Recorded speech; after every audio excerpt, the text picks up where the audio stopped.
श्री शिवाय नमस्तुभ्यम। प्रिय भक्तों, आप सभी का दिन शुभ हो। प्रिय भक्तों, आज आप सुनेंगे शिव महापुराण कथा अध्याय 19। तो चलिए बिना देर किए हुए कथा की शुरुआत करते हैं। सप्त ऋषियों ने गिरिराज हिमालय से कहा कि शिव और पार्वती साक्षात जगत के माता पिता हैं। अतः अपनी कन्या महादेव को सौंपकर वे जगत गुरु के ससुर होने का परम सौभाग्य प्राप्त करें। इस पर हिमालय ने अपनी व्यवस्था प्रकट करते हुए बताया कि एक वैष्णव ब्राह्मण द्वारा की गई शिव निंदा को सुनकर मेनका का मन विमुख हो गया है और वे हठ पूर्वक कोप भवन में चली गई हैं। साथ ही वे स्वयं भी किसी साधनहीन निर्लिप्त योगी को कन्या देने में असमर्थ अनुभव कर रही हैं। हिमालय की यह बात सुनकर सप्त ऋषियों ने देवी अरुंधति को मैना को समझाने हेतु अंतपुर भेजा। जहां अरुंधति ने शोक व्याकुल मेनका को सांत्वना दी, इधर महर्षि वशिष्ठ ने शैलराज को शिव तत्व का मर्म समझाते हुए कहा कि महादेव साक्षात निर्गुण पर ब्रह्म और समस्त ब्रह्मांड के स्वामी हैं, जिनके कुबेर जैसे देवता सेवक हैं। अतः उन्हें लौकिक राजसी ऐश्वर्य की कोई आवश्यकता नहीं है। वशिष्ठ जी ने यह भी स्पष्ट किया कि ब्रह्मा विष्णु और महेश शिव की ही त्रिमूर्तियां हैं तथा वाणी लक्ष्मी और शिवा उनकी ही परा प्रकृति हैं। उन्होंने स्मरण कराया कि पूर्व जन्म में सती रूप में भी वे शिव की ही अर्धांगिनी थी और प्रत्येक कल्प में उनका यह संबंध सनातन है। महर्षि ने हिमालय को सचेत किया कि स्वयं महादेव पार्वती को वरदान दे चुके हैं और ईश्वर का संकल्प कभी निष्फल नहीं होता। यदि वे स्वेच्छा से कन्यादान नहीं करेंगे तब भी भविष्य वक्ता के प्रभाव से यह विवाह होकर रहेगा। वशिष्ठ जी ने कुल और प्रजा के कल्याण हेतु राजा अनरण का उदाहरण दिया, जिन्होंने मुनि के शाप के भय से अपनी कन्या देकर अपने संपूर्ण राज्य व वंश की रक्षा की थी। मुनि के मुख से यह प्रसंग सुनकर उत्सुक हुए हिमालय ने उनसे राजा अमरण की वह कथा विस्तार से सुनने की प्रार्थना की। प्रिय भक्तों, वशिष्ठ जी ने राजा अरण का वृत्तांत सुनाते हुए कहा कि इंद्र सावर्णिक मनु के वंश में 7 द्वीपों के अधिपति राजा अनरण हुए, जो परम शिव भक्त थे। उनके 100 पुत्रों के उपरांत लक्ष्मी के समान अनुपम सुंदरी पद्मा नाम की एक कन्या उत्पन्न हुई, जो राजा को अपने प्राणों से भी अधिक प्रिय थी। एक समय महर्षि पिप्पलाद ने निर्जन वन में एक गंधर्व को स्त्री सहित विहार करते देखा, जिससे उनके मन में भी विवाह की तीव्र इच्छा जागृत हुई। पुष्प भद्रा नदी में स्नान के समय जब उन्होंने राजकुमारी पद्मा को देखा तो वे उनके रूप पर मुग्ध हो गए। शिव का पूजन करने के उपरांत उन्हें सीधे राजा अरण के राजसभा में पहुंचे और कन्या की याचना करते हुए चेतावनी दी कि यदि उन्हें कन्या नहीं सौंपी गई तो वे क्षण भर में संपूर्ण राज्य को शाप देकर भस्म कर देंगे। वृद्धावस्था से जर्जर मुनि की यह मांग सुनकर राजा रानियां और संपूर्ण राज परिवार घोर शोक में डूब गया। कन्या की माता मूर्छित हो गई और चारों ओर हाहाकार मच गया। तब राजा के ज्ञानी गुरु और पुरोहित ने आकर नीति और धर्म का बोध कराते हुए समझाया कि मुनि के श्राप से समस्त कुल और प्रजा को बचाने के लिए एक कन्या का त्याग करना ही श्रेयस्कर है, क्योंकि कन्यादान तो किसी सुयोग्य पात्र को ही करना होता है और मुनि के कोप से सर्वनाश होने देना अनुचित है। गुरुजनों के समझाने पर राजा इंद्र ने भारी मन से पद्मा का विवाह विधि पूर्वक महर्षि पिप्पलाद से संपन्न कर दिया और मुनि प्रसन्न होकर उन्हें अपने आश्रम ले गए।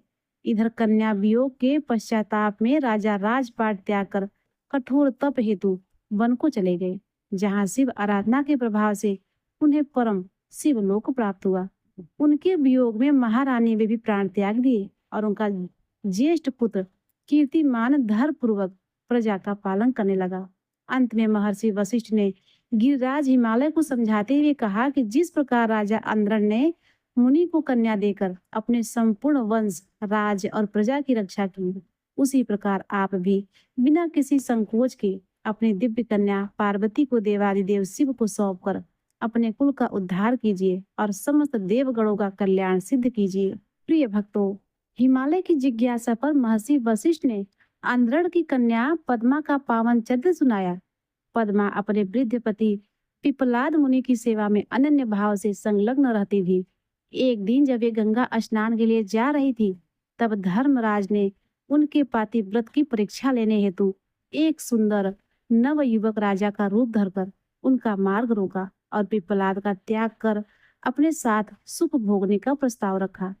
इस पर पतिव्रता पद्मा अत्यंत कुपित हो गई और उन्होंने धर्मराज को कामी व पापी समझकर तुरंत नष्ट हो जाने का श्राप दे दिया। सती के श्राप से भयभीत होकर धर्मराज ने अपने वास्तविक स्वरूप में प्रकट होकर क्षमा मांगी और भगवान शिव की स्तुति करते हुए स्पष्ट किया कि वे केवल उनके मन की परीक्षा ले रहे थे।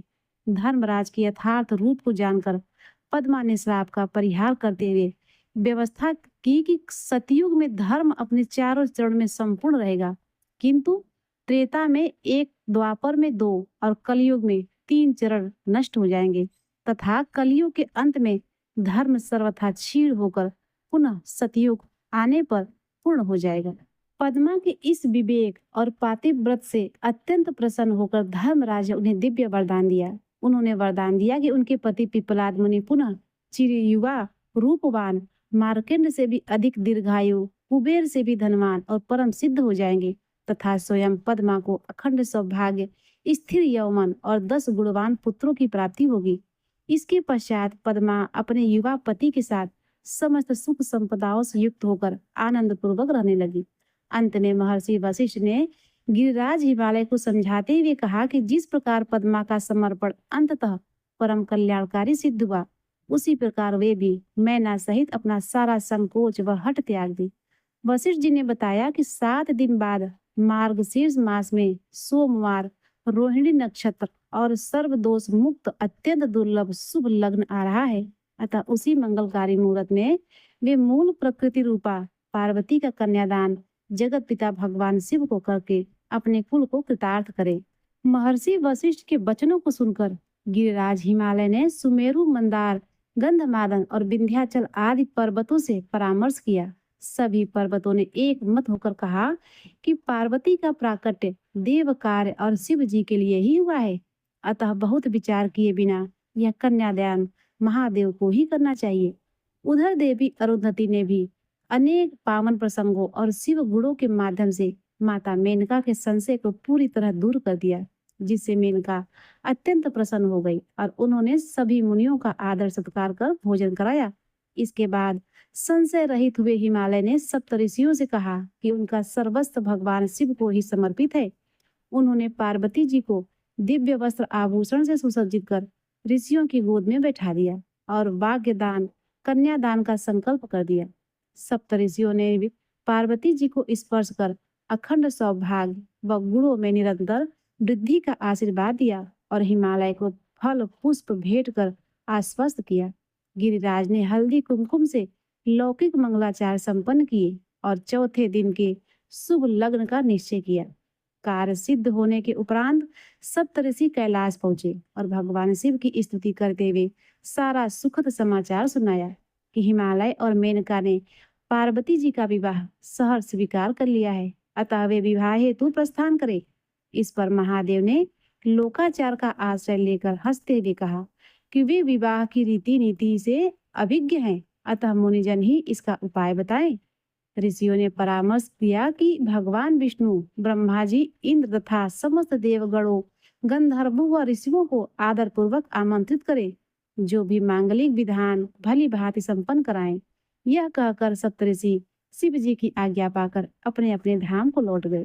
प्रिय भक्तों, महर्षियों के प्रस्थान के पश्चात गिरिराज हिमालय ने अपने पुरोहित महर्षि गर्ग से विधि पूर्वक लग्न पत्रिका लिखवाई और सेवकों के हाथों मंगल उपहारों सहित उसे भगवान शिव के पास कैलाश भेजा। शिव जी ने उन दूतों का यथोचित आदर सत्कार कर प्रसन्नता पूर्वक लग्न स्वीकार किया। इसके बाद हिमालय ने संपूर्ण दिशाओं और द्वीपों में निमंत्रण भेजे तथा विवाह हेतु अन्न, मिष्ठान, घी, दूध, इक्षुरस, फल, वस्त्र आदि बहुमूल्य रत्नों का विशाल भंडार एकत्र कर लिया। नगर में मंगल गीत, वेद घोष और विवाह के लौकिक संस्कार आरंभ हो गए तथा पार्वती जी का विधि पूर्वक श्रृंगार व संस्कार किया गया। निमंत्रण पाकर मंदराचल, उदयाचल, अस्ताचल, मलयाचल, गंधमादन, विंध्याचल, क्रौंच, चित्रकूट, श्रीशैल, कालिंजर और साक्षात कैलाश पर्वत सहित त्रिलोकी के समस्त पर्वत अपने परिवार, सेना और दुर्लभ मणियों के उपहार लेकर हिमालय की नगरी में पहुंची। इसी प्रकार सोनभद्र आदि नद तथा गंगा, यमुना, गोदावरी और नर्मदा जैसी समस्त पावन नदियां भी दिव्य आभूषणों से सुसज्जित होकर उत्सव में सम्मिलित हुई। अतिथियों के आगमन से हिमालय की नगरी में अपार शोभा छा गई। चारों ओर भव्य तोरण, ध्वजाएं और चंदोए सज गए तथा गिरिराज हिमालय ने सभी आगंतुकों को उत्तम आवास और बहुमूल्य उपहार देकर परम संतुष्ट किया। प्रिय भक्तों, गिरिराज हिमालय ने महर्षि गर्ग के निर्देशानुसार संपूर्ण नगर को अभूतपूर्व रूप से सुसज्जित कराया। मार्गों पर सुगंधित जल का छिड़काव हुआ और प्रत्येक द्वार को केले के खंभों, आम्र पल्लवों, मालती की मालाओं और मंगल कलशों से सजाया गया। इसके पश्चात हिमालय के आमंत्रण पर देवशिल्पी विश्वकर्मा ने 10 सहस्त्र योजन विस्तृत एक अत्यंत विस्मयकारी और भव्य विवाह मंडप का निर्माण किया। उस मंडप की रचना ऐसी अद्भुत थी कि जड़ और चेतन का भेद मिट गया था। कहाँ वास्तविक जल है और कहाँ स्थल, यह पहचानना भी कठिन था। मुख्य द्वार पर साक्षात लक्ष्मी का स्वरूप पुष्पक विमान से युक्त उज्जवल नंदी, ऐरावत सदृश 4 दांतों वाले गजराज तथा सूर्य तुल्य तेजस्वी अश्व सुशोभित थे। विश्वकर्मा ने मंडप में पार्षद सहित भगवान विष्णु, वेदों घोष करते ब्रह्मा जी, ऐरावत पर आरूढ़ देवराज इंद्र, समस्त लोकपालों और तपस्वी ऋषियों की सजीव एवं मनोहारी आकृतियां रचकर सबको विस्मित कर दिया। इसके अतिरिक्त विश्वकर्मा ने पधारे हुए दिव्य अतिथियों के निवास हेतु क्षण भर में ब्रह्मा जी के लिए सत्यलोक, श्री हरि विष्णु के लिए वैकुंठ, इंद्र के लिए अमरावती तथा अन्य लोकपालों और देवताओं के लिए उनके लोकों के अनुरूप अत्यंत वैभवशाली भवनों की रचना की। साथ ही देवादिदेव महादेव के लिए भी परम पावन और दीप्तिमान शिव भवन का निर्माण किया गया। इस प्रकार समस्त लौकिक और मांगलिक तैयारियां पूर्ण करके गिरिराज हिमालय अत्यंत प्रेम और आदर के साथ भगवान शिव की बारात के शुभागमन की प्रतीक्षा करने लगे। ब्रह्मा जी ने देव ऋषि नारद से आगे का मंगलमय प्रसंग सुनाते हुए कहा कि लग्न पत्रिका प्राप्त कर भगवान शिव अत्यंत प्रसन्न हुए। उन्होंने पत्रिका लाने वाले दूतों का यथोचित सत्कार कर उन्हें विदा किया और सप्त ऋषियों को विवाह में पधारने का स्नेह पूर्वक निमंत्रण दिया। इसके बाद महादेव ने नारद जी का स्मरण कर उन्हें समस्त लोकों में देवताओं, ऋषियों, सिद्धों और नागों को सपरिवार विवाह महोत्सव में सम्मिलित होने का निमंत्रण देने का कार्य सौंपा। नारद जी द्वारा निमंत्रण पहुंचाए जाने पर भगवान विष्णु, ब्रह्मा जी, देवराज इंद्र, समस्त लोकपाल और महर्षिगण अपने अपने परिवारजनों व गणों सहित अत्यंत वैभव और उल्लास के साथ कैलाश पर्वत पर एकत्र होने लगे, जिससे वहां अपूर्व उत्सव छा गया। इसके पश्चात सप्त मातृकाओं ने मिलकर भगवान शिव का अत्यंत दिव्य और मनोहारी दूल्हा वेश सजाया। महादेव के शीश पर बाल चंद्र मुकुट के रूप में शोभित हुए ललाट का त्रिनेत्र मंगल तिलक बन गया। विषधर नाग कानों के जगमगाते हुए कुंडल व विविध आभूषणों के रूप में चमकने लगे। शरीर पर लगी हुई विभूति दिव्य सुगंधित चंदन का अंगराग बन गई और गज चर्म मनोहर रेशमी वस्त्र के समान सुशोभित हो उठा। इस प्रकार समस्त ऐश्वर्य से संपन्न महादेव का ऐसा अलौकिक व अनुपम स्वरूप प्रकट हुआ, जिसे देखकर देव, गंधर्व और ऋषिगण मुग्ध हो गए। तत्पश्चात भगवान विष्णु ने हाथ जोड़कर महादेव से प्रार्थना की कि वे लोक मर्यादा की स्थापना और गृहस्थ धर्म के आदर्श हेतु गृह सूत्र की प्रमाणित विधि से समस्त वैवाहिक संस्कार संपन्न करे। विष्णु जी के निवेदन पर शिव जी ने विवाह के समस्त अभ्युदय कार्यों का भार ब्रह्मा जी को सौंपा। ब्रह्मा जी ने वशिष्ठ, कश्यप, अत्रि, गौतम, अगस्त, पराशर और व्यास आदि वेद वेत्ता महर्षियों के साथ मिलकर मंडप स्थापन, नांदी मुख श्राद्ध, ग्रह पूजन और वेदोक्त रक्षोग्न सूत्रों के पाठ द्वारा विधि पूर्वक मंगल रक्षा विधान संपन्न कराया। समस्त वैदिक व कुल मर्यादा के आचरण पूर्ण करने के उपरांत भगवान शिव ने ब्राह्मणों को प्रणाम किया और देवताओं और ऋषियों को आने के आगे का बारात के साथ कैलाश से हिमालय की ओर प्रस्थान किया। भगवान शिव की आज्ञा पाते ही शंख, कर्ण, महाकाल, विरूपाक्ष, विकटानन, वीरभद्र, नंदीश्वर और भैरव आदि प्रमुख गणाध्यक्ष करोड़ों अरबों की संख्या में अपने अपने गणों की विशाल सेना लेकर विवाह महोत्सव के लिए तत्पर हो गए। सहस्त्रों भुजाओं, त्रिनेत्र, नीलकंठ, भस्म रुद्राक्ष और चंद्रमा से सुशोभित ये गणेश्वर कोटि सूर्यों के समान देप्तिमान होकर आकाश, पाताल और पृथ्वी तीनों लोकों से एकत्र हुए। इसी समय भगवान रुद्र की बहन बनकर चंडी प्रेत पर आरूढ़ हो सर्पाभूषण पहने और मस्तक पर मंगल कलश धारण किए करुण विकराल भूत प्रेतों और रुद्रगणों के साथ बारात में सम्मिलित हुई। डमरू, शंख, भेरी और दुदुम्बिया के गगन भेदी घोष से तीनों लोक गूंज उठे। इस बारात के मध्य में गरुड़ पर आरूढ़ हो भगवान विष्णु अपने पार्षदों और चमरों के साथ ऐरावत पर देवराज इंद्र अपने देव सामान के साथ और साक्षात वेदों पुराणों व सिद्ध पुत्रों के साथ ब्रह्मा जी अत्यंत शोभा पाते हुए चल रहे थे। साथ ही साकिनी, डाकिनी, बेताल, गंधर्व, किन्नर और लक्ष्मी, सावित्री, गायत्री सहित समस्त देवियां व मातृकाएं परम आनंद से मंगल गान करते हुए आगे बढ़ रही थी। इन सब के केंद्र में धर्म स्वरूप स्फटिक धवल दिव्य नंदी बैल पर सवार होकर समस्त गणों और देवताओं से घिरे देवादिदेव महादेव पार्वती जी से विवाह करने के लिए अपार शोभा के साथ हिमालयपुरी की ओर प्रस्थान करने लगे। भगवान शिव की आज्ञा और श्री हरि विष्णु की प्रेरणा से देव ऋषि नारद बारात से पहले ही हिमालय के नगर पहुंचे।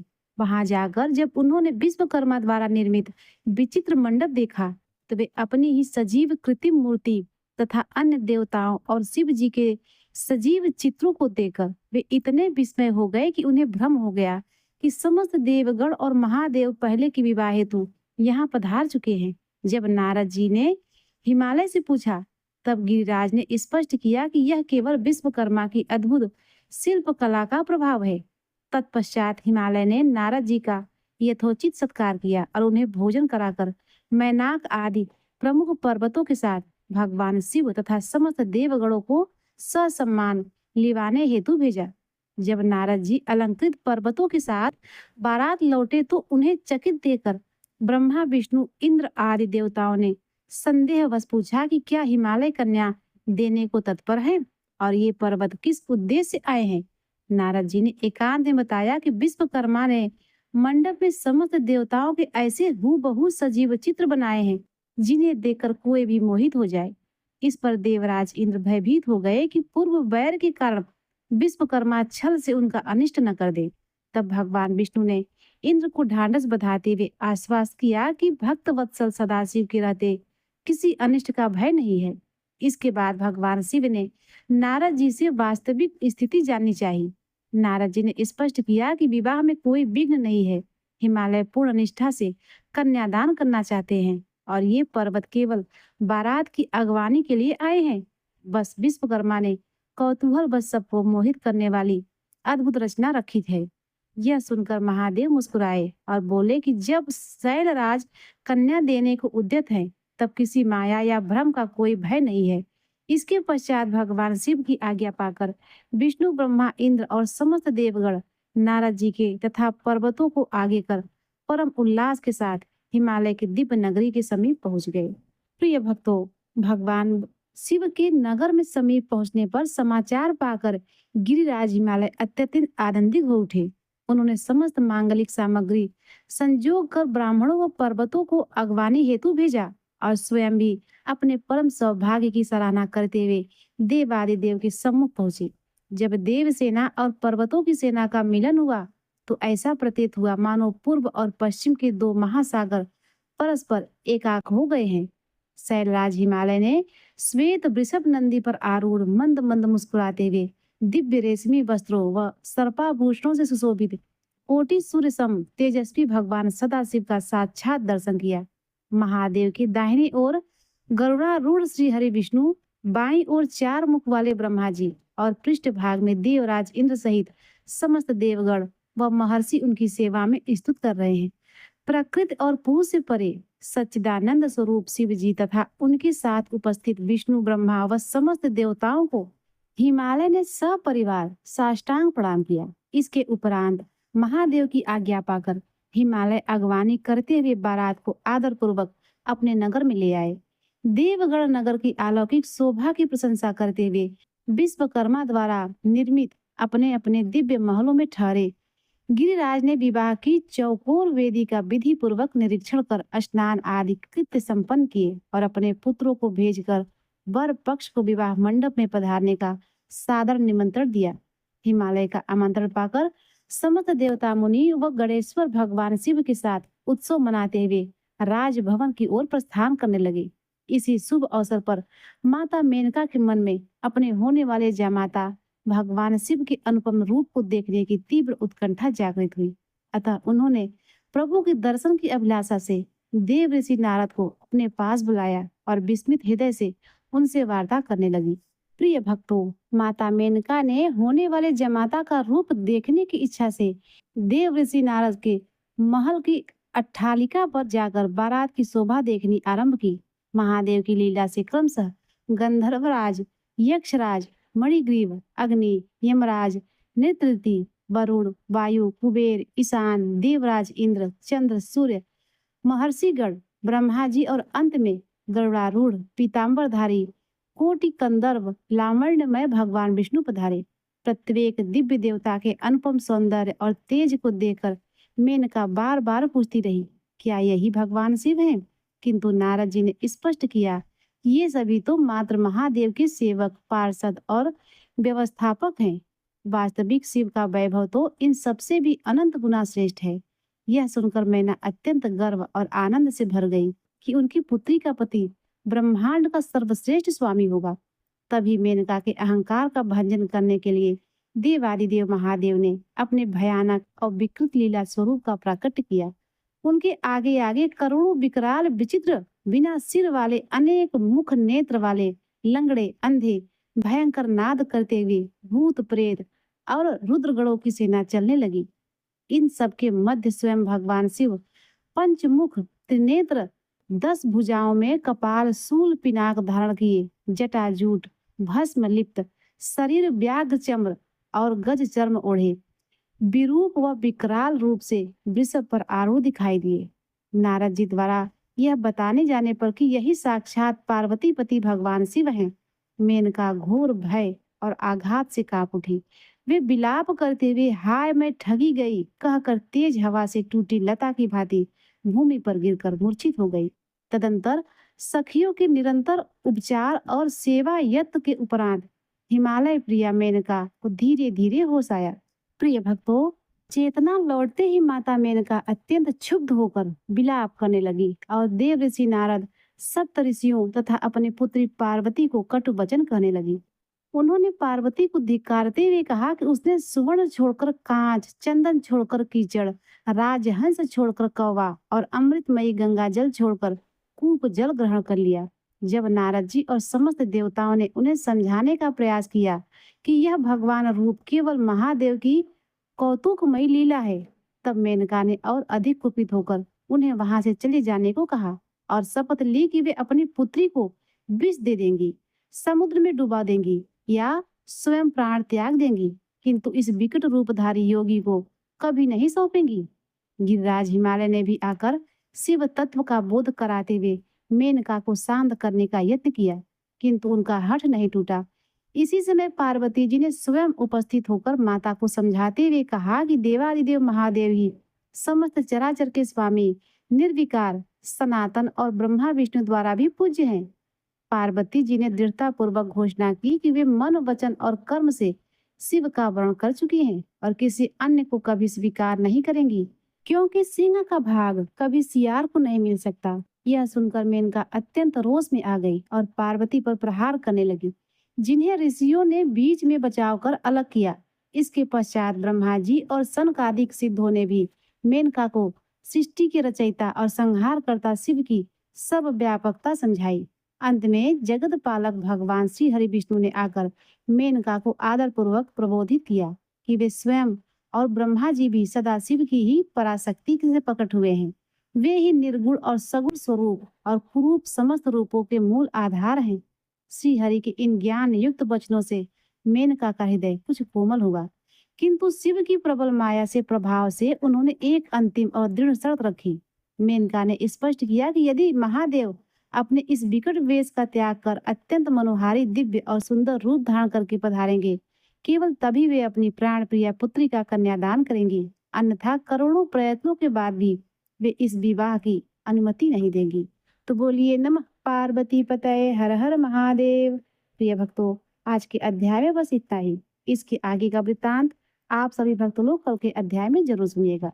अब आइए सुनते हैं सावन मास कथा, जो कि शिव महापुराण में वर्णित है। सूत जी बोले, किसी समय अभिमानी तथा मान परायण राक्षस श्रेष्ठ रावण पर्वतों में उत्तम कैलाश पर भक्ति पूर्वक शिव जी की आराधना करने लगा। जब कुछ समय तक आराधना किए जाने पर भी शिव जी प्रसन्न न हुए, तब शिव जी को प्रसन्न करने के लिए उसने दूसरे प्रकार का तप करना आरंभ कर दिया। हे द्विजो, पुलस्त्य कुल में जन्म ग्रहण करने वाला ऐश्वर्य संपन्न वह रावण सिद्धि के स्थानभूत हिमालय पर्वत के दक्षिण में वृक्षों से भरी हुई भूमि में एक उत्तम गर्त बनाकर उसमें अग्नि स्थापित करके उसके समीप में शिव जी की स्थापना कर हवन करने लगा। वह ग्रीष्म काल में पंचाग्नि के मध्य में बैठकर, वर्षा काल में खुले चबूतरे पर बैठकर और शीत काल में जल के भीतर रहकर इस तरह 3 प्रकार से तप करने लगा। इस प्रकार उसने घोर तप किया। तब भी दुष्ट आत्माओं के लिए दुराध्याय परमात्मा सदाशिव प्रसन्न नहीं हुए। उसके बाद दैत्यपति महात्मा रावण ने अपने सिर काटकर शिव का पूजन आरंभ किया। उसने शिव पूजन में विधि पूर्वक एक एक सिर काट डाला। इस प्रकार जब उसने क्रमशः अपने 9 सिर काट डाले, तब एक सिर के शेष रहने पर शंकर जी प्रसन्न हो गए और वे भक्त वत्सल सदाशिव संतुष्ट होकर वहीं प्रकट हो गए। प्रभु सदाशिव ने उसके सिरों को पूर्वतः स्वस्थ करके उसको मनवांछित फल तथा अतुल बल प्रदान किया। तब उनकी प्रसन्नता प्राप्त कर उस राक्षस रावण ने हाथ जोड़कर तथा सिर झुकाकर कल्याणकारी शिव जी से कहा। रावण बोला, हे देवेश, आप मुझ पर प्रसन्न होइए। मैं आपको लंकापुरी ले जाना चाहता हूँ। मेरी इच्छा पूर्ण कीजिए। मैं आपकी शरण में हूँ। सूत जी बोले, तब उस रावण के द्वारा इस प्रकार कहे जाने पर वे शिव जी परम संकट में पड़ गए और खिन्न मस्त होकर उन्होंने कहा। शिव जी बोले, हे राक्षस श्रेष्ठ, तुम मेरी महत्वपूर्ण बात सुनो। तुम उत्तम भक्ति से युक्त होकर मेरे इस श्रेष्ठ शिवलिंग को अपने घर ले जाओ, किंतु तुम इस लिंग को भूमि पर जहां भी रख दोगे, यह वहीं पर स्थित हो जाएगा, इसमें संदेह नहीं है। अब जैसा चाहो वैसा करो। सूत जी बोले, उन शिव जी के इस प्रकार कहने पर रामेश्वर रावण ठीक है ऐसा कहकर उसे लेकर अपने घर चला। इसके बाद शिव की माया से मार्ग में ही उसे लघु शंका की इच्छा हुई। जब पुलस्त्य का पौत्र वह सामर्थ्यशाली रावण मूत्र के वेग को रोकने में समर्थ नहीं हुआ, तब उसने वहां एक गोप को देकर उसे प्रार्थना कर उस शिवलिंग को उसी को दे दिया। एक मुहूर्त बीतने पर वह गोप शिवलिंग के भार से पीड़ित होकर व्याकुल हो उठा और उसे पृथ्वी पर रख दिया। इस प्रकार वज्रसार से उत्पन्न हुआ वह लिंग वहीं पर स्थित हो गया, जो दर्शन मात्र से पापों को दूर करने वाला तथा समस्त मनोकामनाओं का पूर्ण करने वाला है। हे मुने, वह लिंग तीनों लोकों में वैद्यनाथेश्वर नाम से प्रसिद्ध हुआ। वह सत्पुरुषों को भोग तथा मोक्ष प्रदान करने वाला है। यह दिव्य उत्तम एवं श्रेष्ठ ज्योतिर्लिंग दर्शन एवं पूजन से सारे पापों को दूर करने वाला है और मुक्ति प्रदान करने वाला है। सारे लोगों का कल्याण करने के लिए उस लिंग के वहां स्थित हो जाने पर रावण श्रेष्ठ वर प्राप्त कर अपने घर चला गया और उस महान असुर ने अपनी पत्नी से अत्यंत हर्षपूर्वक सारा वृत्तांत बताया। इस वृत्तांत को सुनकर इंद्र आदि सभी देवता तथा मुनिगण आपस में विचार कर वैद्यनाथेश्वर में आसक्त बुद्धि वाले हो गए। हे मुने, उस समय ब्रह्मा विष्णु आदि सभी देवगण वहां आए और उन्होंने विशेष विधि से अतिशय प्रीति पूर्वक शिव जी का पूजन किया। यहाँ भगवान शंकर का प्रत्यक्ष दर्शन करके देवताओं ने उस वज्रसारामय शिवलिंग की विधिवत स्थापना की और उसका वैद्यनाथ नाम रखकर उसकी वंदना और स्तवन करके वे स्वर्गलोक को चले गए। ऋषि बोले, हे तात, उस लिंग के वहां स्थित हो जाने पर तथा रावण के घर चले जाने पर क्या घटना हुई, उसे विस्तार से कहिए। सूत जी बोले, अति उत्तम वर प्राप्त कर घर जाकर के महान असुर रावण ने सारा वृत्तांत अपनी पत्नी से कहा और वह बहुत आनंदित हुआ।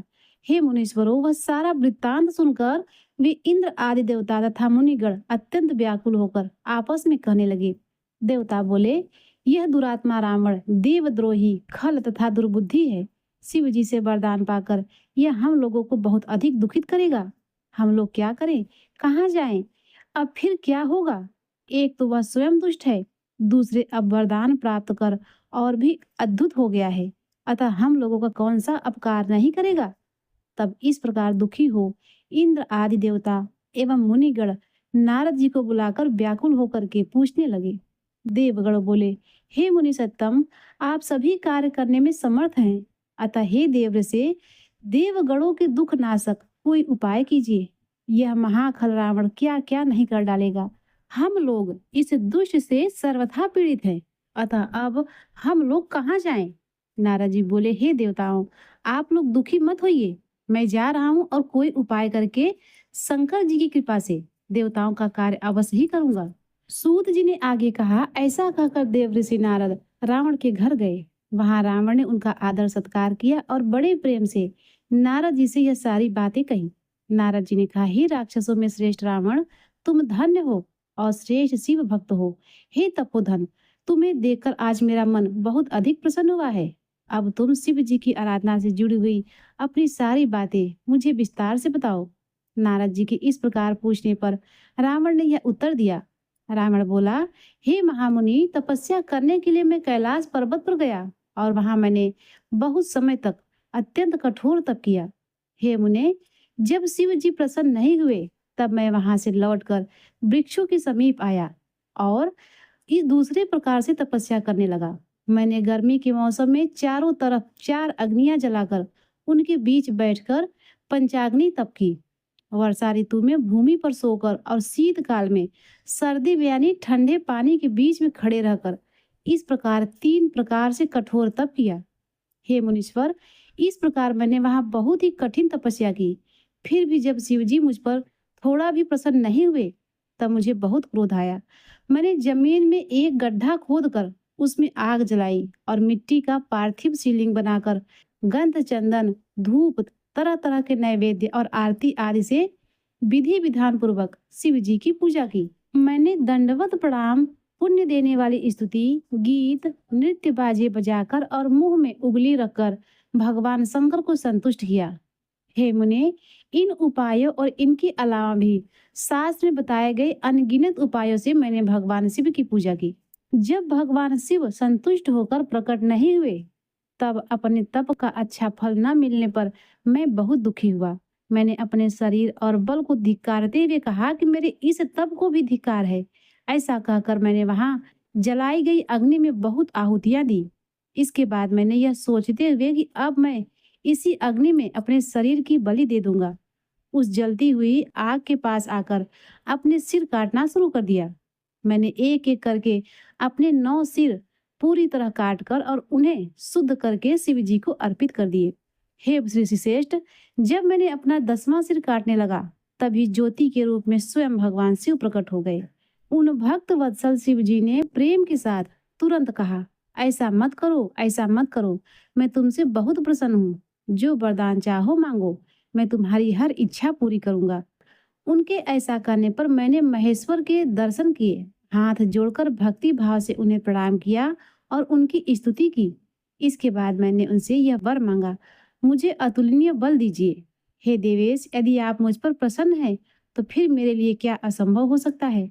मुझ पर संतुष्ट होकर कृपालु शिव ने तथास्तु कहकर मेरी सभी मनोकामनाएं पूरी कर दी। उन परमपिता शिव ने अपनी कृपा भरी दृष्टि से ऐसे देखा जैसे कोई वैद्य रोगी को देखता है और मेरे सभी कर कटे हुए सिरों को दोबारा उनकी जगह पर जोड़ दिया। उनके ऐसा करते ही मेरा शरीर पहले की तरह स्वस्थ हो गया और उनकी कृपा से मुझे मेरी तपस्या का पूरा फल मिल गया। इसके बाद मेरे प्रार्थना करने पर वे वृषभ ध्वज वहीं ठहर गए और तीनों लोकों में वैद्यनाथेश्वर के नाम से प्रसिद्ध हो गए। इन ज्योतिर्लिंग स्वरूप महेश्वर के दर्शन और पूजन करने से मनुष्य को भोग और मुक्ति दोनों की प्राप्ति होती है और वे संसार का कल्याण करने वाले देव ऋषि, मैं उसी ज्योतिर्लिंग की विशेष रूप से पूजा करके और उन्हें प्रणाम करके तीनों लोकों को जीतने के लिए ही यहाँ आया हूँ। सूत जी ने आगे कहा, रावण की ऐसी बातें सुनकर आश्चर्य में पड़े देव ऋषि नारद मन ही मन हंसे और रावण से बोले। नारद जी ने कहा, हे राक्षस राज, सुनो, अब मैं तुम्हारे भले की बात करता हूँ। जैसा मैं कह रहा हूँ तुम बिल्कुल वैसा ही करो। मेरी बात कभी झूठी नहीं होती। तुमने जो कहा कि शिव जी ने इस समय तुम्हारा सारा भला कर दिया है, इस बात को तुम भूल कर भी सच मत मानना। ये शिव तो स्वभाव से चंचल या विकार युक्त हैं। ये आवेश में आकर कुछ भी कर देते हैं। जब तक इनकी बात पूरी तरह सच साबित ना हो जाए, तब तक कैसे भरोसा किया जाए? तुम मुझे बहुत प्रिय हो, इसीलिए मैं तुम्हें एक उपाय बताता हूँ। अब तुम दोबारा जाकर उनके विपरीत एक काम करो। तुम जाकर कैलाश पर्वत को उखाड़ने की कोशिश करो। यदि तुम इस कैलाश पर्वत को उखाड़ डालोगे, तो तुम्हारा सब कुछ सफल हो जाएगा। इसमें कोई शक नहीं है। इसके बाद पर्वत को पहले की तरह दोबारा स्थापित करके आराम से अपने घर लौटाना। अब तुम अच्छी तरह सोच समझकर जो चाहो सो करो। सूत जी ने कहा। नारद के इस प्रकार कहने पर भाग्य के मारे मोहित हुए रावण ने उसी में अपना फायदा समझा। मुनि की बात को सच मानकर वह कैलाश पर्वत की ओर चल पड़ा। वहां पहुंचकर उन्होंने कैलाश पर्वत को उखाड़ना शुरू कर दिया, जिससे उस पर्वत पर रहने वाले सभी जीव जंतु और वस्तुएं आपस में टकराकर नीचे गिरने लगे। यह सब देखकर शिव जी ने कहा, यह क्या हो रहा है? तब माता पार्वती हंसकर शंकर जी से बोली। पार्वती जी बोली, आपने उस शांत स्वभाव वाले महावीर रावण को जो असीम बल दिया था, उसे एक अच्छा शिष्य बनाने का यह शानदार फल आपको मिल गया। यह सब आपके उसी प्यारे शिष्य की कारनामा है। सूत जी ने आगे कहा, पार्वती जी की इस ताने भरे वचनों को सुनकर महेश्वर समझ गए कि रावण बहुत कृतघ्न और अपने बल के अहंकार में डूबा हुआ है। तब उन्होंने रावण को श्राप दे दिया। महादेव जी ने कहा, हे दुष्ट बुद्धि वाले, तुम अपने इस बल का इतना घमंड मत करो। अब बहुत जल्द तुम्हारे इन हाथों के अहंकार को तोड़ने वाला कोई न कोई यहाँ जरूर उत्पन्न होगा। सूत जी ने आगे कहा, वहां जो कुछ भी घटा उसे नारद जी ने भी सुन लिया और रावण अपने मन में बहुत प्रसन्न होकर जैसा आया था वैसा ही अपने घर लौट गया। इसके बाद शत्रुओं के अभिमान को चूर चूर करने वाली बलि रावण ने शिव जी के वरदान को सच मानकर अपने बल के नशे में चूर होकर पूरे संसार को अपने बस में कर लिया। शिव जी की कृपा से मिले हुए महातेजस्वी और दिव्य अस्त्र शस्त्रों से सुसज्जित उस रावण का मुकाबला करने वाला उस समय कोई शत्रु भी नहीं बचा था। हे ऋषियों, इस प्रकार मैंने आपको वैद्यनाथेश्वर के महान महात्म के बारे में बताया, जिसे सुनने मात्र से मनुष्यों के सारे पाप नष्ट हो जाते हैं। तो बोलिए नमः पार्वती पतये हर हर महादेव। प्रिय भक्तों, अब आइए सुनते हैं सावन मास कथा। ईश्वर बोले, हे महामुने, अब मैं श्रावण मास में दोनों पक्षों की एकादशी तिथि को जो किया जाता है उसे कहता हूँ। आप सुनिए। हे वत्स, रहस्यमय अति श्रेष्ठ महान पुण्य प्रदान करने वाले तथा महापातकों नाश करने वाले इस व्रत को मैंने किसी से नहीं कहा है। यह एकादशी व्रत श्रवण मात्र से मनुष्य को वांछित फल प्रदान करने वाला है, पापों का नाश करने वाला, सभी व्रतों में श्रेष्ठ तथा शुभ है। इसे मैं आपसे कहूंगा, आप एकाग्रचित होकर सुनिए। 10वीं तिथि में प्रातः काल स्नान करके शुद्ध होकर संध्या आदि कर ले और वेद वेता पुराणज्ञ तथा जितेंद्रिय विप्रों से आज्ञा लेकर 16वें उपचारों से देवादिदेव भगवान विधिवत पूजन करके इस प्रकार प्रार्थना करें। हे पुंडरीकाक्ष, मैं एकादशी को निराहार रहकर दूसरे दिन भोजन करूंगा। हे अच्युत, आप मेरे शरणदाता होइए। हे वत्स, गुरु देवता तथा अग्नि की सन्निधि में नियम धारण करे और उस दिन काम क्रोध रहित होकर भूमि पर शयन करे। उसके बाद प्रातः काल होने पर भगवान केशव में मन को लगाए। भूख लगने पर प्रखलन गिरता, ठोकर आदि लगना, वे सब श्रीधर इस शब्द का उच्चारण करे। हे वत्स, यह व्रत मोक्ष प्रदान करने वाला है, अतः 3 दिनों तक पाखंडी आदि लोगों के साथ बातचीत, उन्हें देखना तथा उनकी बातें सुनना, इन सब का त्याग कर देना चाहिए। तदंतर क्रोध रहित होकर पंचगव्य लेकर मध्याह्न के समय नदी आदि के निर्मल जल में स्नान करना चाहिए। सूर्य को नमस्कार करके भगवान श्रीधर की शरण में जाना चाहिए और वर्णाचार की विधि से सभी कृत्य संपन्न करके घर आना चाहिए।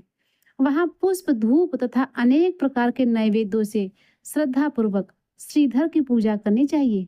उसके बाद सुवर्णमय पंचरत्न युक्त श्वेत चंदन से लिप्त तथा 2 वस्त्रों से आच्छादित कलश को स्थापित करके और शंख चक्र गदा युक्त देवादिदेव श्रीधर की प्रतिमा स्थापित कर उनकी पूजा करके गीत वाद्य तथा कथा श्रवण के साथ रात्रि में जागरण अवश्य करना चाहिए।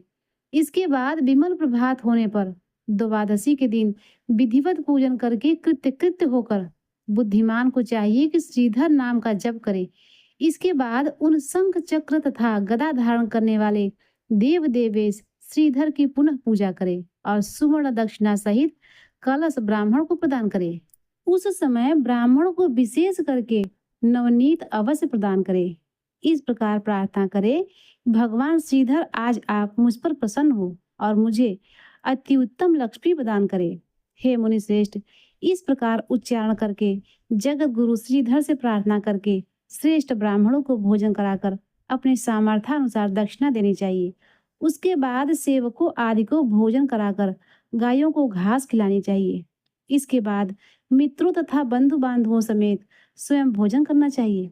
हे सनत कुमार, मैंने आपको यह श्रावण मास की शुक्ल पक्ष की एकादशी की विधि बतला दी। इस प्रकार कृष्ण पक्ष की एकादशी में भी करना चाहिए। दोनों व्रतों में अनुष्ठान समान है, केवल देवताओं के नाम में भेद है। जनार्दन, मुझ पर प्रसन्न हो, यह वाक्य बोलना चाहिए। शुक्ल एकादशी के देवता श्रीधर हैं और कृष्ण एकादशी के देवता जनार्दन है। हे सनत कुमार, यह मैंने आपसे दोनों एकादशियों के व्रत का वर्णन कर दिया है। इस एकादशी व्रत के समान पुण्य व्रत न तो कभी हुआ और न होगा।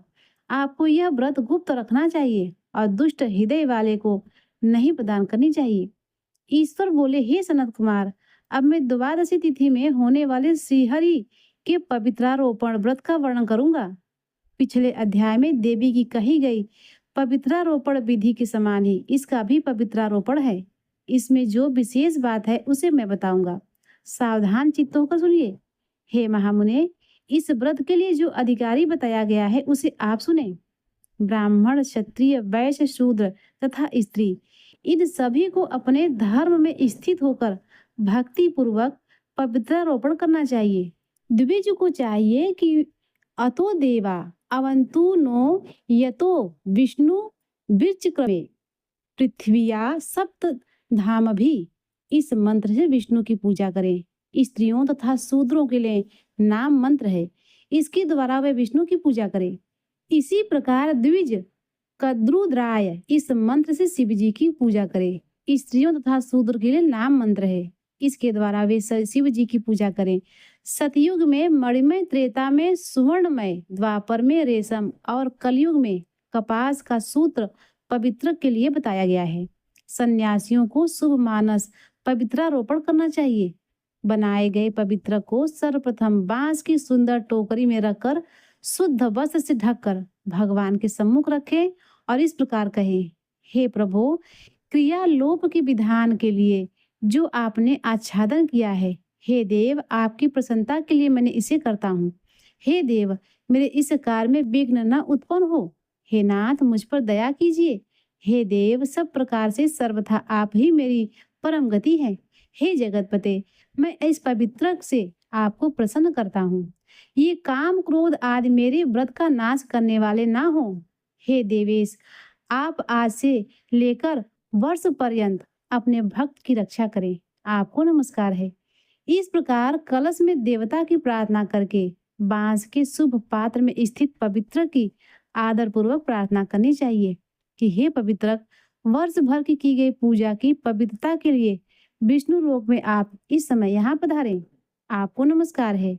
हे देव, मैं विष्णु की तेज से उत्पन्न मनोहर सभी पापों का नाश करने वाले तथा सभी कामनाओं को पूर्ण करने वाले इस पवित्र को आपके अंग में धारण कराता हूँ। हे देवेश, हे पुराण पुरुषोत्तम, आप मेरे द्वारा आमंत्रित हैं, अतः आप मेरे समीप पधारें। मैं आपका पूजन करूंगा। आपको नमस्कार है। मैं प्रातः काल आपको यह पवित्र निवेदन करूंगा। उसके बाद पुष्पांजलि देकर रात्रि में जागरण करना चाहिए। एकादशी के दिन अधिवासन करें और द्वादशी के दिन प्रातः काल पूजन करें। पुनः हाथ में गंध दुर्वा तथा अक्षत के साथ पवित्रक लेकर ऐसा कहें, हे देवेश, आपको नमस्कार है। वर्ष पर्यंत की गई पूजा का फल देने वाले इस पवित्र को पवित्रीकरण हेतु आप ग्रहण करें।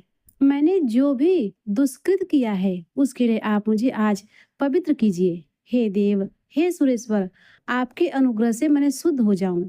इस प्रकार मूल मंत्र से संपुटित इन मंत्रों के द्वारा पवित्रक अर्पण करें। उसके बाद महान नैवेद्य अर्पित करके निर्जनक प्रार्थना करें और मूल मंत्र से घृत सहित खीर का अग्नि में हवन करें।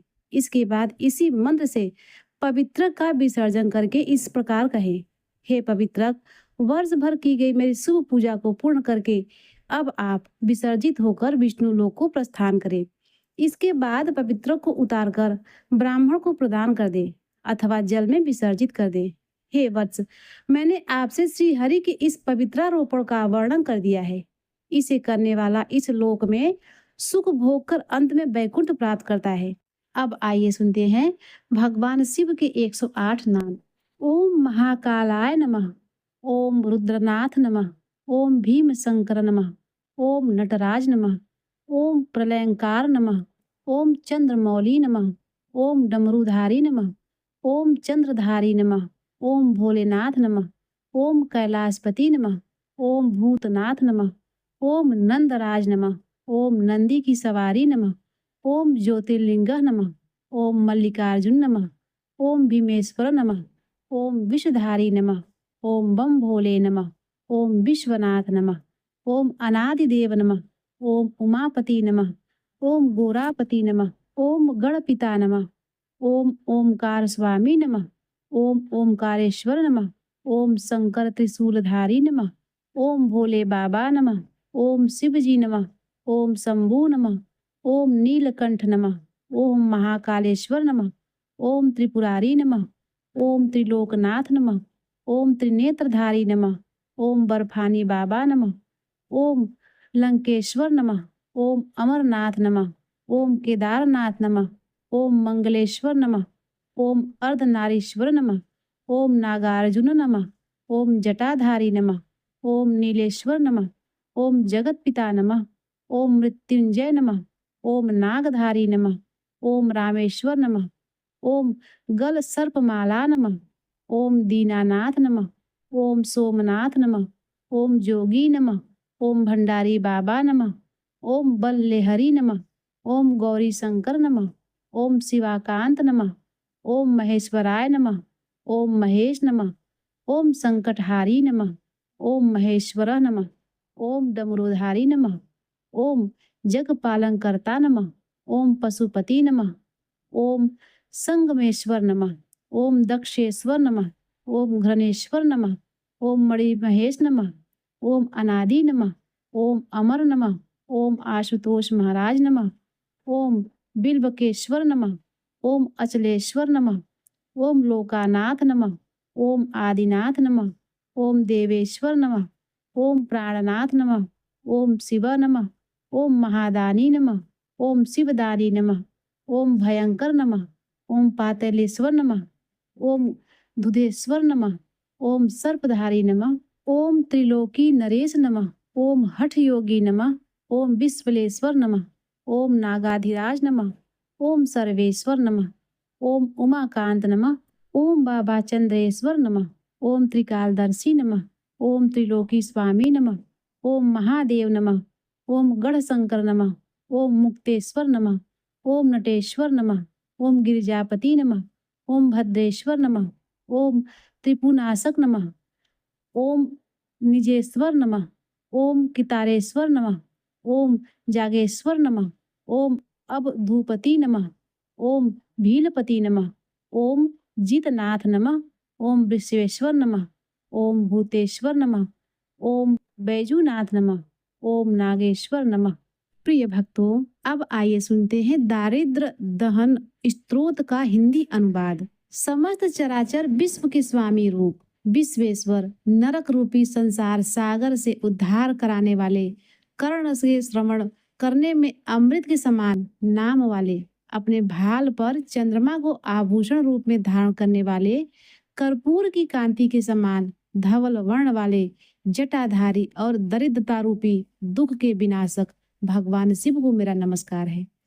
गौरी के अत्यंत प्रिय रजनीश्वर चंद्र की कलाओं को धारण करने वाले, काल के भी अनंतक यम रूप को, नागराज को कंकड़ रूप में धारण करने वाले, अपने मस्तक पर गंगा को धारण करने वाले, गजराज का विमर्दन करने वाले और दरिद्रता रूपी दुख के विनाशक भगवान शिव को नमस्कार है।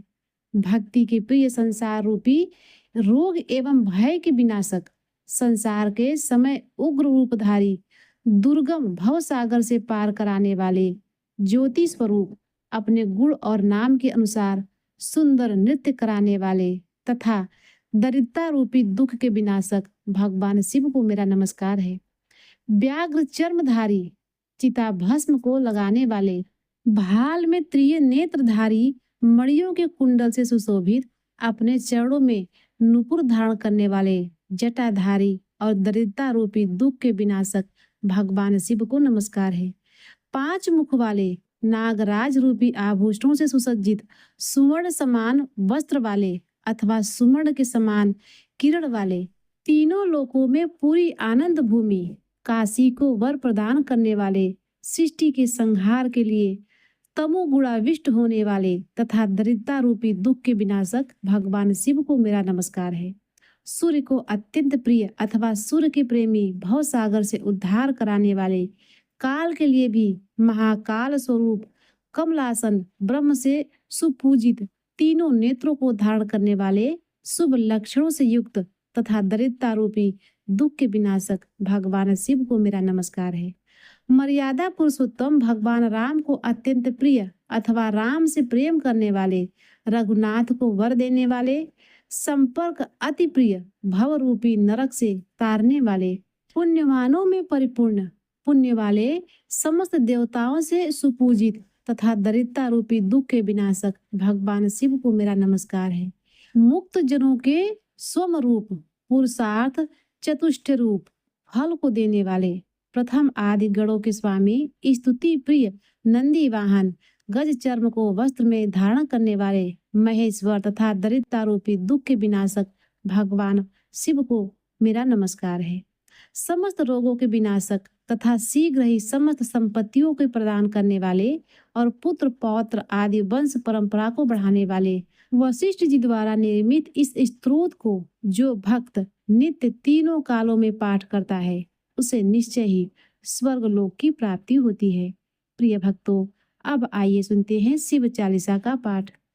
जय गणेश गिरिजा सुमन मंगल मूल सुजान, कहत अयोध्या दास तुम देव अभय वरदान। जय गिरिजापति दीन दयाला, सदा करत संतन प्रतिपाला, भाल चंद्रमा सोहत नीके, कानन कुंडल नाग फनिके, अंग गौर श्री गंगे बहाए, मुंड माल तन छार लगावे, वस्त्र खाल वागंबर सोहे, छवि को देख नाग मुनि मोहे। मैं नामात की हवे दुलारी, वाम अंग सोहत छवि नारी, करते सूर सोहत छवि भारी, करे सदा शत्रुंजयकारी। नंदी गणेशो है तह कैसे, सागर मध्य कमल है जैसे, कार्तिक श्याम और गणराऊ, या छवि को कही जातन काऊ। देवन जब ही जाय पुकारा, तब ही दुख प्रभु आप निवारा, किया उपद्रव तारक भारी, देवन सब मिल तुम्हें जुहारी। तुरत खडानन आप पठायो, लौ निमेष महामार गिरायो, आप जलंधर असुर संहारा, सुयस तुम्हार विदित संसारा। त्रिपुरा संशय युद्ध मचाई, सभय कृपा कर लीन बचाई, किया तपहि भागीरथ भारी, पूर्व प्रतिज्ञाता सुपुरारी, दानिन महतम सम कोई नाही, सेवक अस्तुत करें सदा ही, वेद नाम महिमा तो गाई, अकथ अनाद भेद नहीं पाई, प्रगट उदत मंथन में ज्वाला, जरत सुरासुर भय बिहाला। कीनी दया त करी सहाय, नीलकंठ तब नाम कहाई, पूजन रामचंद्र जब कीन्हा, जीत लंका भीषण दीन्हा।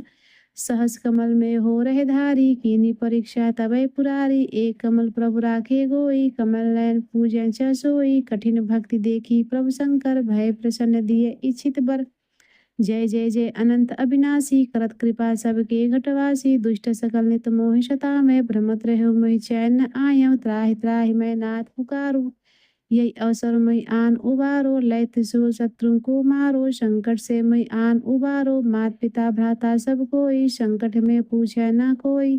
स्वामी एक है आज तुम्हारी, आई हरऊ अब संकट भारी। धन्य धन को दे सदा ही, जो कोई जाचे सो फल पावे। अस्तुत के बिद करो तुम्हारी, क्षमोनाथ अब चूक हमारी। शंकर हो संकट के नाशक, मंगल कारक विघ्न विनाशक। योगी ये तुम ध्यान लगावे, सारद नारद शीश नवावे। नमो नमो जय नमो शिवाय, सुर ब्रह्मादिक पान न पावे। जो या पाठ करे मन लाई, तापर होते शंभु सहाय। ऋणिया जो कोई हो अधिकारी, पाठ करे सो पावनहारी। पुत्रहीन इच्छा कर जोई, निश्चय शिव प्रसाद ते होई। पंडित त्रयोदशी को लावे, ध्यान पूर्वक होम करावे। त्रयोदशी व्रत करे हमेशा, तन्मयता के रहे कलेशा। धूप दीप नैवेद्य चढ़ावे, शंकर सम्मुख पाठ सुनावे। जन जन के पाप नशावे, अंतवा शिवपुर में पावे। कहे अयोध्या दास तुम्हारी, जान सकल दुख हरऊ हमारी। नित नेम कर प्राति ही पाठ कौरा चालीसा, तुम मेरी मनोकामना पूर्ण करो जगदीश। मग 67 है मंत्रित, संवत 64 जान। अस्तु चालीसा शिव ही पूर्ण की कल्याण। ओम नमः शिवाय। प्रिय भक्तों, अब आइए सुनते हैं शिव जी की आरती का पाठ। ओम जय शिव ओंकारा, हरि जय शिव ओंकारा। ब्रह्मा विष्णु सदा शिव, ब्रह्मा विष्णु सदा शिव, अर्धांगी धारा। ओम जय शिव ओंकारा। एकानन चतुरानन पंचानन राजे, प्रभु पंचानन राजे। हंसानन गरुड़ासन, वृषवाहन साजे। ओम जय शिव ओंकारा। दो भुज चार चतुर्भुज, दस भुज अति सोहे। प्रभु दस भुज अति सोहे। त्रिगुण रूप निरखता, त्रिभुवन जन मोहे। ओम जय शिव ओंकारा। अक्षमाला वनमाला मुंडमाला धारी, प्रभु मुंडमाला धारी। त्रिपुरारी कंसारी, करमाला धारी। ओम जय शिव ओंकारा। श्वेतांबर पीतांबर बाघंबर अंगे, प्रभु बाघंबर अंगे। सनकादिक गरुड़ादिक भूतादिक संगे। ओम जय शिव ओंकारा। कर के मध्य कमंडल, चक्र त्रिशूल धारी। प्रभु चक्र त्रिशूल धारी। जग करता जग भरता, जग संहार करता। ओम जय शिव ओंकारा। ब्रह्मा विष्णु सदा शिव, जानत अविवेका। प्रभु जानत अविवेका। प्रणवाक्षर के मध्य, ये तीनों एका। ओम जय शिव ओंकारा। पर्वत सो है पार्वती, शंकर कैलासा। प्रभु शंकर कैलासा। भांग धतूरे का भोजन, भस्मी में वासा। ओम जय शिव ओंकारा। जटा में गंग बहत है, गल मुंडन माला। प्रभु गल मुंडन माला। शेष नाग लिपटावत, ओढ़त मृग छाला। ओम जय शिव ओंकारा। काशी में विराजे विश्वनाथ, नंदी ब्रह्मचारी। प्रभु नंदी ब्रह्मचारी। नित उठ दर्शन पावत, महिमा अति भारी। ओम जय शिव ओंकारा। त्रिगुण स्वामी जी की आरती, जो कोई नर गावे। प्रभु जो कोई नर गावे। कहत शिवानंद स्वामी, कहत शिवानंद स्वामी। मन वांछित फल पावे। ओम जय शिव ओंकारा। ओम जय शिव ओंकारा। प्रभु जय शिव ओंकारा। ब्रह्मा विष्णु सदा शिव, ब्रह्मा विष्णु सदा शिव, अर्धांगी धारा। ओम जय शिव ओंकारा। कर्पूरे गौरम करुणावतारम, संसार सारम भुजगेन्द्रहारम। सदा वसन्ते हृदयारविन्दे, भवं भवानी सहितं नमामि। भवं भवानी सहितं नमामि। त्वमेव माता च पिता त्वमेव, त्वमेव बन्धुश्च शिखा त्वमेव, त्वमेव विद्या द्रविणं त्वमेव, त्वमेव सर्वं मम देवदेव, त्वमेव सर्वं मम देवदेव। तो प्रिय भक्तों, एक बार प्रेम से बोलिए नमः पार्वती पतये हर हर महादेव।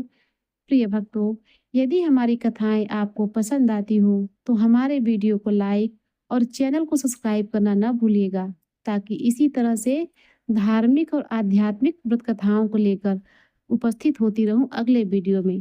तब तक के लिए ओम नमः शिवाय। राधे राधे।